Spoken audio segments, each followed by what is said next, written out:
My observation 1 was cataract removal and lens replacement. It was pretty easy to get permission to observe the procedure. The patient was a friend of mine and her doctor was more than accommodating, so that was very nice. I appreciated that. There wasn't a lot of environmental demands. The OR space was pretty unremarkable. It had the general equipment. A lot of equipment wasn't used for this procedure.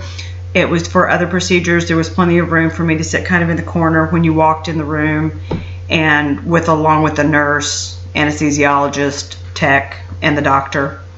It could have accommodated a sign language interpreter very easily in the room.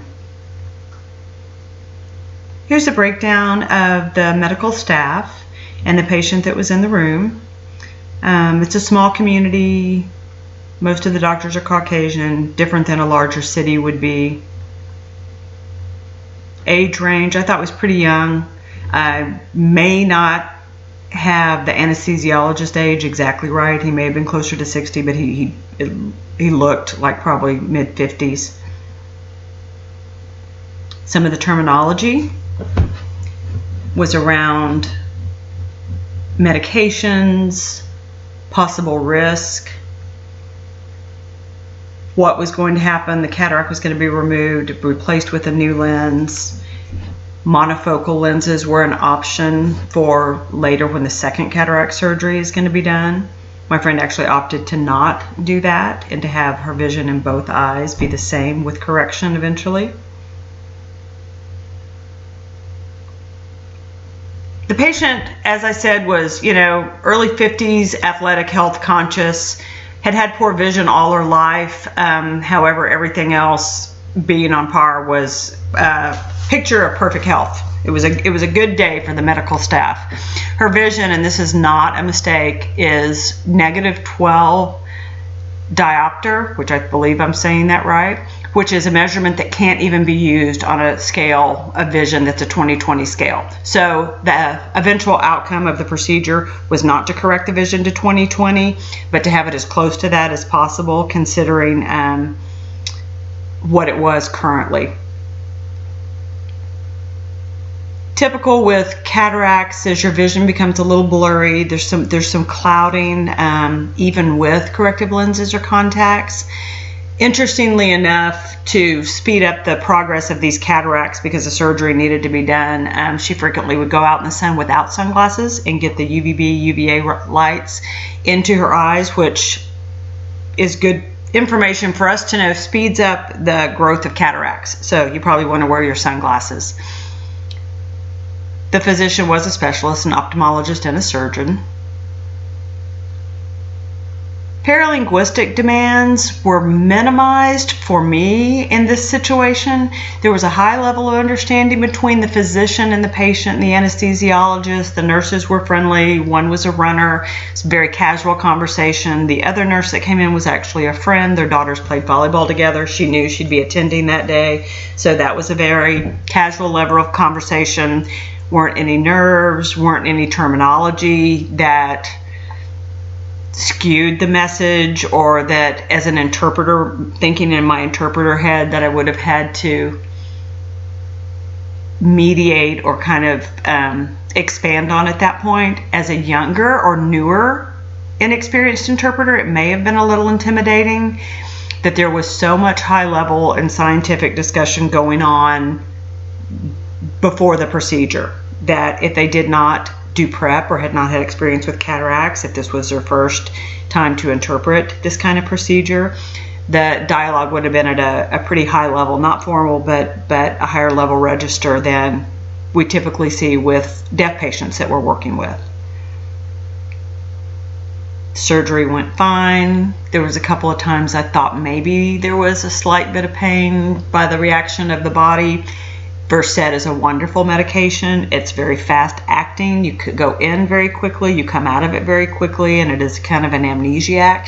So there wasn't a lot of memory of what happened afterwards, other than my self-report that she was able to talk, answer questions, and recovered very quickly, went home and had a follow-up the next day.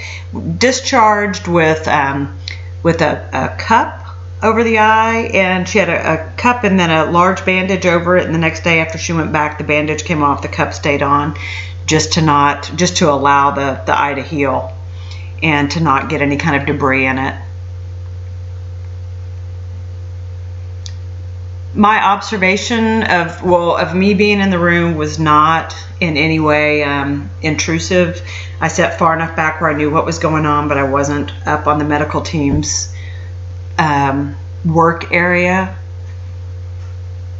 I think it was pretty comfortable for all. They kind of forgot that I was there. The patient was well informed. She's a researcher, had done her own research on this way before she did it, as she was looking for doctors and trying to make the determination on when and how to get some vision correction.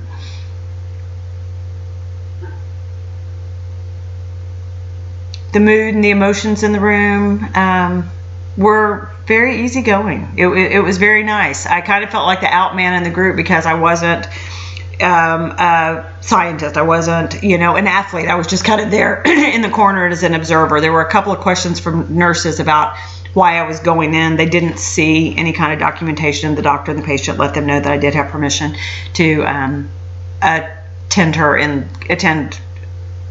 in the OR and be in there during the procedure. I didn't witness any kind of miscommunication or anything. Anesthesiologist clarified things a couple of times, and that was it. Evidently, you sometimes were said an amnesiac is not used, and patients opt for just a local. That doesn't sound like a lot of fun to me. Intrapersonal experiences were probably a little higher on the scale because the patient was a friend. I, had several thoughts in my head about if something were to happen, am I the person that, tells the children that something happened? Am I a little closer to the situation because it's a friend and not, I guess I wasn't as neutral in thinking about the outcomes as I would have been if it was somebody that I didn't know, although I'm always concerned, of course, when I work with a deaf patient as well. The typical things. It was cold in the ER. I intentionally dehydrated myself so that I wouldn't have to go to the bathroom during the procedure, which kind of makes me laugh. Controls that I use, you can see here, professional demeanor, years of experience, familiar with medications that are used in the prep for surgery from family members that have had cataract procedures. The preparation was easy on this observation. It was a nice way to begin. Talked about what happened in the initial appointments. I watched videos just to refresh myself because it had been a couple of years since I've watched a cataract removal and lens replacement. Remembered what I knew. Tried to blend in. I think that's important. I don't think we go into a situation in a bright, bold, flowery shirt with, high heels on and expect to not to stand out. So just kind of a rule of thumb that I follow. And I think that's about it. Overall, it was a very good experience. I enjoyed it, and I hope you gained some information about cataract procedures.